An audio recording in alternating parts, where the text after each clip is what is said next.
Hi viewers, advocate కవిత బాలాజీ అండి. మీ ముందు ఇవాళ మళ్ళీ ఒక లీగల్ టిప్తో మీ ముందుకు వచ్చాను. This is for general public. మన జూనియర్స్కి కూడా ఒక నాలెడ్జ్ ఉంటుంది.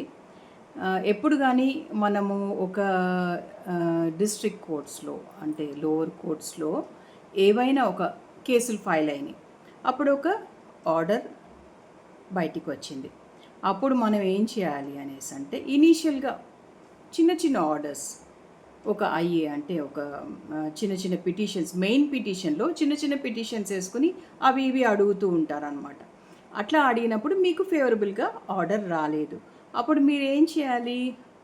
ఆ జడ్జ్మెంట్ని తీసుకుని సిఆర్పి, సివిల్ రివిజన్ పిటిషన్ అని చెప్పి హైకోర్టులో వెళ్ళి దానిలో అప్పీల్ చేసుకుంటే దాన్ని మళ్ళీ రెమిట్ చేస్తారు. ఒక్కొక్కసారి రెమిట్ చేసి రివ్యూ చేయమంటారు, అంటే మళ్ళీ చూడండి అని చెప్పి ఇన్స్ట్రక్షన్స్ వస్తాయి.